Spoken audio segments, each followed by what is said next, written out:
everyone. Today's journey is a very special and personal one for me. From the quiet familiarity of Moncton, New Brunswick to a vibrant, ever awake metropolis that is Toronto, Ontario. For the first time in my life, I set out to witness the heart of Canada. And this is the story of that unforgettable journey. As the sun began to set over Moncton, I arrived at the Greater Moncton International Airport, a small yet efficient airport. But as is often the case with travel, the unexpected is always waiting. My flight was delayed not by few minutes, but by 3 long hours. Well, what do you do in such situations? Nothing, right? You just wait. And I did the same. Well, the airport authorities were kind enough to offer us a $15 voucher, a small gesture that brought some comfort on a long evening. I used the voucher to grab a light meal and walked around the small terminal, stretching my legs and calming my mind. There's a unique stillness in the airport during delays, like time slows down just a little. Well, finally, at around 8:30 p.m. Moncton time, the boarding call was made. A quiet sigh of relief passed throughout the waiting area. I could see that on the people's face. I joined the line of passengers, ticket in my hand, and heart full of anticipation. Inside the aircraft, the lights dimmed and the engines came to life as we ascended into the night sky. The world below disappeared into the blanket of clouds. The journey from Moncton to Toronto takes about 2 hours, but for me it felt much longer. Not because of the discomfort, but because of the anticipation. The thought racing in my mind about the city I've always wanted to visit. The flight attendants served a complimentary drink and a small snack. I took a moment to sip slowly and look out into the night. Somewhere between the stars, above the lights, I felt a quiet sense of wonder. And then we landed. Toronto Pearson International Airport, the largest and the busiest in all of Canada. Even though I had seen videos and pictures before, nothing prepared me for the scale of this airport. The corridors stretched endlessly.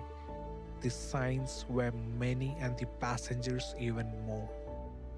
At this point, I wasn't in a rush. I simply walked, observing the moment, the architecture, the rhythm of the big city airport.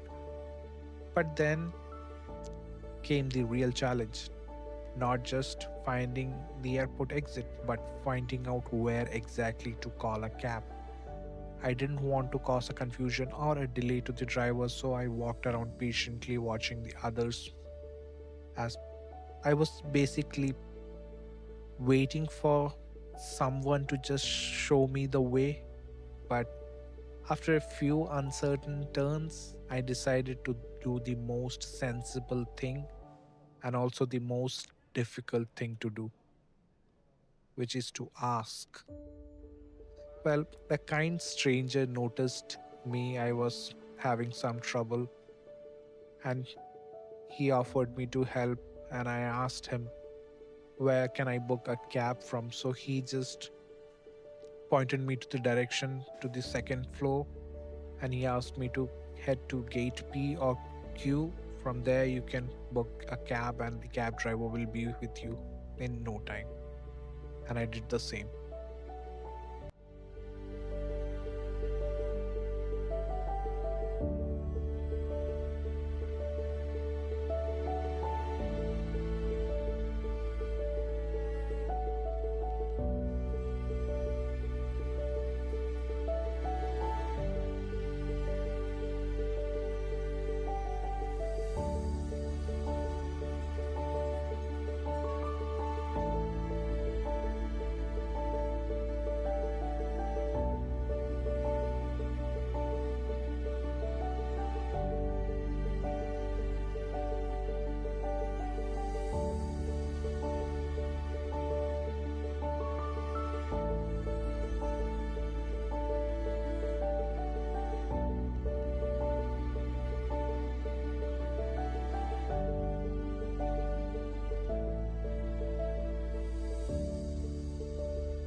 It wasn't long before my cab arrived, a clean white car, and inside was Shefullah, my driver, a gentleman originally from Afghanistan.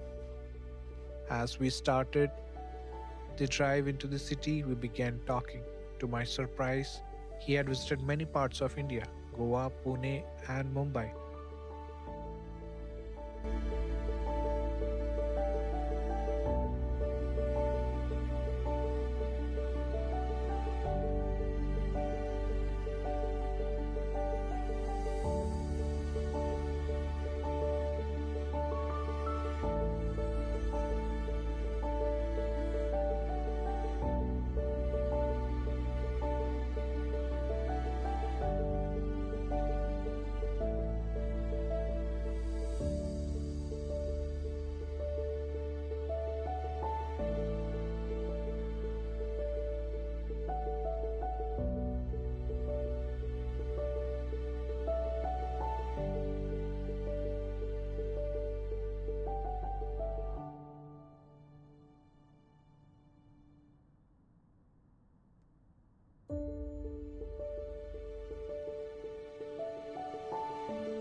As the cab moved along the highway, the lights of Toronto began to appear in the distance.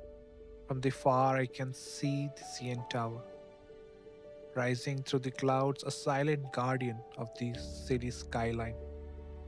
Through the night was cloudy and my camera couldn't capture it well. My eyes certainly did. In that moment, I felt something I can't quite explain, a strange mix of calm and efficient excitement. Even though I was far from home, I didn't feel like a stranger here.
At last, I reached my hotel. The check in was smooth, the staff were polite, and the rooms were comfortable. Here's a room, there's a bed,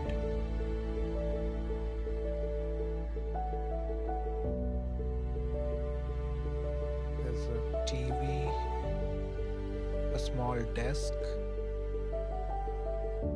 there's a small cupboard. If you open it, there's a small fridge, and on top there is a ice box.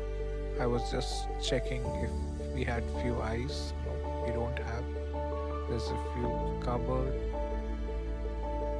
and on the right side we have ironing box, a locker, and an iron table with a few hangers.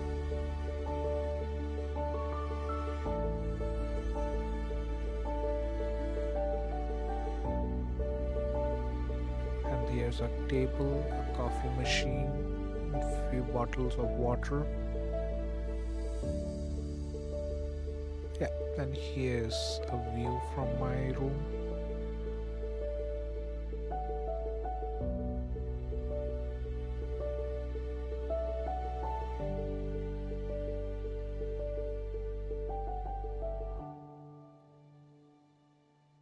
Well, I have to get up early to catch a 5:45 bus to Niagara Falls. I'll be heading back to sleep. So, yeah, here's the bathroom. See you guys tomorrow then.